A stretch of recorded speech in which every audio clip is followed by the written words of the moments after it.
조용한 밤하늘 아래 별들이 반짝이는 이 순간, 당신과 제가 함께 앉아서 인류가 수천 년 동안 반복해온 그 영원한 질문을 다시 떠올려 봅니다. 끝없이 넓은 우주 저편에 우리와 비슷한 존재들이 살고 있을까요? 지구에 사는 인간처럼 생각하고 느끼고 꿈꾸는 다른 문명들이 존재할까요? 우리는 옛날 동화부터 최첨단 과학 논쟁까지 이 주제를 끊임없이 다루어 왔지만, 놀라운 사실은 오늘 2025년 11월 19일 현재까지도 우리는 외계 문명의 존재를 명확하게 증명할 만한 확실한 증거 하나조차 발견하지 못했다는 점입니다. 지금까지 한 장의 선명한 사진도 없고 설명할 수 없는 라디오 신호도 없으며 누군가의 농장에 떨어진 우주선 파편조차 전 세계가 인정할 만한 것은 없습니다. 51구역에 대한 소문이나 수백 년 동안 하늘을 맴돌았다는 미확인 비행 물체 이야기들은 끊이지 않고 있지만, 그런 것들은 여전히 가능성의 영역에 머물러 있으며 주류 과학계를 완전히 설득하지 못하고 있습니다. 왜 이런 침묵이 이어질까요? 보이지 않는 장막이 우리를 가로막고 있는 걸까요? 아니면 그들 스스로 우리를 발견하지 않으려 애쓰고 있는 걸까요?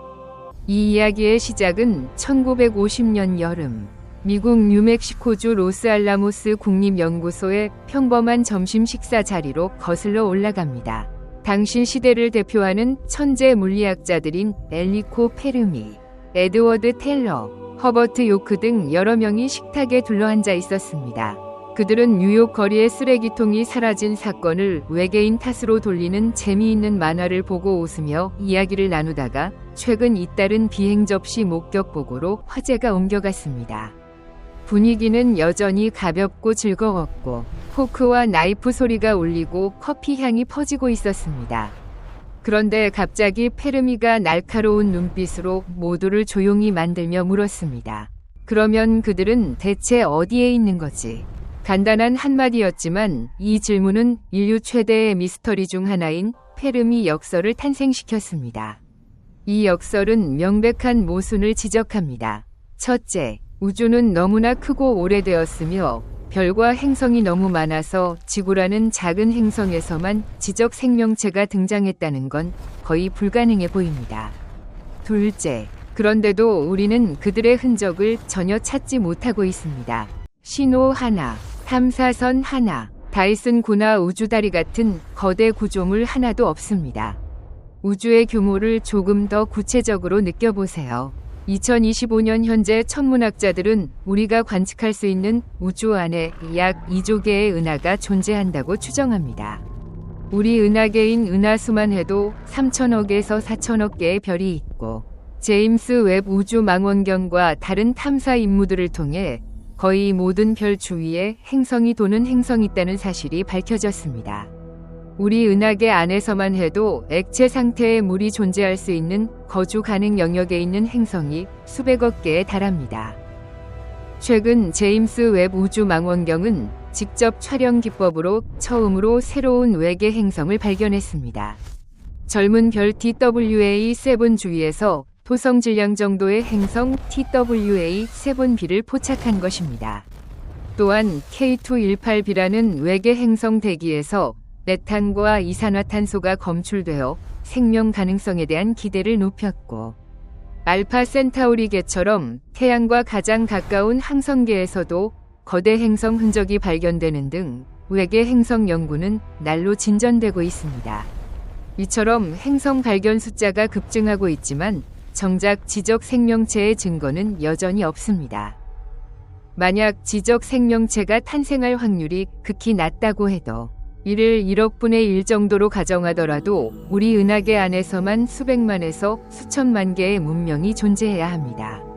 그런데 왜 우주는 이렇게 고요한 걸까요? 1961년에 프랭크 드레이크는 우리 은하계 안에서 통신 가능한 문명수를 추정하는 유명한 드레이크 방정식을 발표했습니다.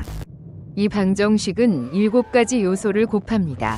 우리 은하계에서 매년 새로 생기는 별의 수, 그 별들 중 행성을 가진 비율, 행성 하나당 거주 가능 영역에 있는 행성 개수, 그 행성에서 생명이 등장할 확률, 생명이 지적 생명으로 진화할 확률, 지적 생명이 전파 신호를 발신하는 기술을 개발할 확률, 그리고 그런 문명이 신호를 발신하며 생존하는 평균 기간입니다.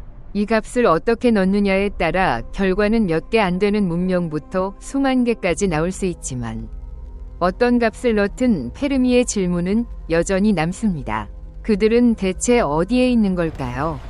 이 질문에 대한 설명은 무수히 많지만 오늘은 특히 등골을 서늘하게 만드는 3가지 가설을 자세히 소개하겠습니다. 이 가설들은 우리가 왜 우주에서 홀로 남아있는지 설명할 뿐 아니라 인류 자신을 돌아보게 만듭니다. 첫 번째는 어두운 숲 가설입니다. 우주를 밤하늘처럼 캄캄한 숲으로 상상해보세요. 숲에는 수많은 사냥꾼이 있고 모두 총을 들고 있으며 배가 고프고 서로가 친구인지 적인지 알 수 없습니다. 이런 상황에서 이상한 소리가 들리면 내가 여기 있다 친구다라고 소리칠까요? 아니면 숨을 죽이고 조용히 있다가 필요하면 먼저 쏠까요? 중국 작가 류츠신의 소설 어두운 숲에서 이 아이디어가 생생하게 그려졌지만 이미 1995년에 찰스 펠레그리노와 조지 제브로스키의 책 킬링 스타에서 비슷한 개념이 나왔습니다. 그들은 선간 여행이 가능한 문명이라면 자원이 유한한 우주에서 다른 존재를 잠재적 위협으로 보고 침묵하거나 아예 선제 공격을 한다는 것입니다. 무서운 점은 인류가 이미 2000년 가까이 라디오파를 우주로 쏘아 올리고 있다는 사실입니다. 1930년대부터 시작된 라디오 방송과 텔레비전, 군용 레이더 신호가 빛의 속도로 퍼져나가 2025년 현재 인류의 신호 구체는 반경 200년 광년을 넘어 수만 개의 별을 덮고 있습니다.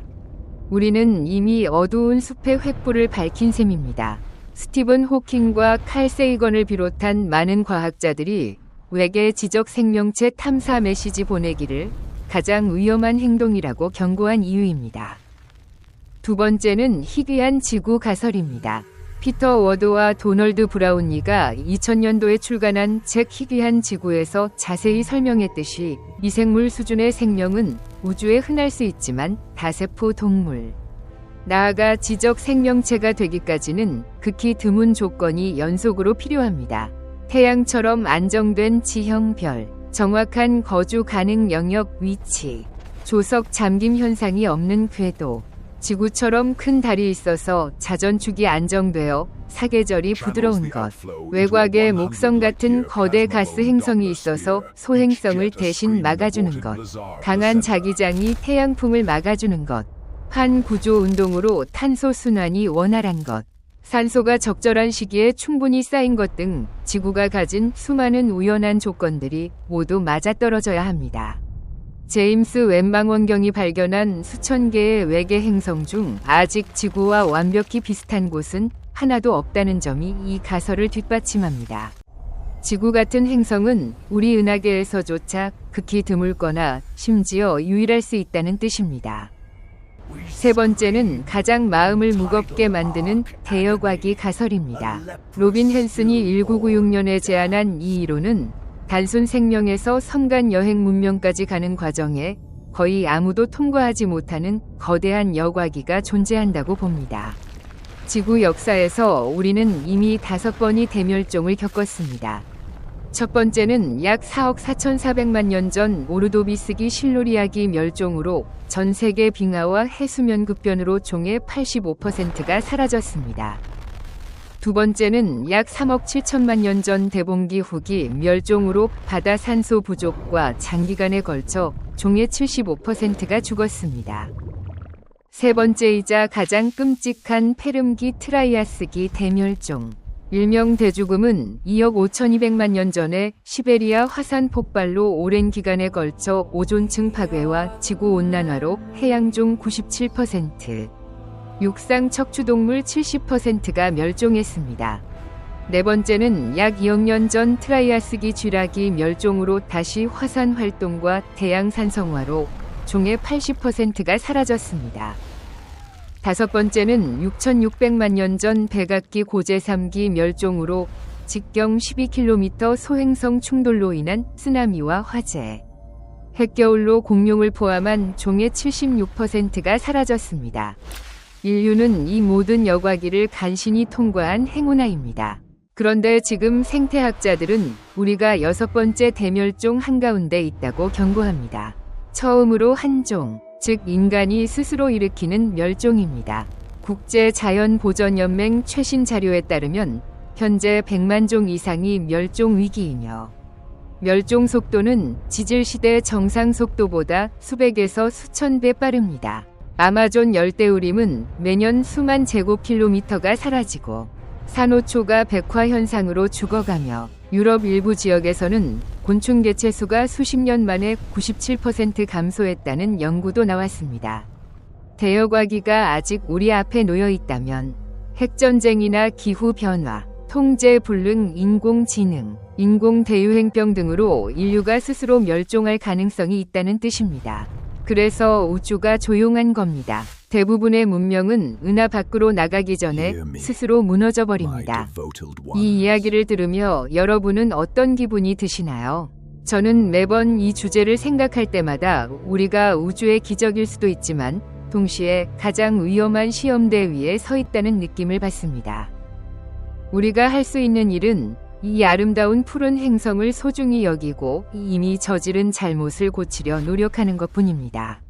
언젠가 먼 곳에서 우리 신호에 답이 온다면 우리는 주먹이 아닌 열린 손으로 맞이해야 할 것입니다. 지금 이 순간 별들을 올려다보세요. 그 빛은 먼 과거에서 온 것이지만 동시에 조용히 타오르는 수많은 횃불일지도 모릅니다. 우리는 외롭든 아니든 여전히 여기 있고 살아있고 서로에게 우주의 아름다운 이야기를 들려주고 있습니다. 긴 이야기를 끝까지 함께 해주셔서 감사합니다.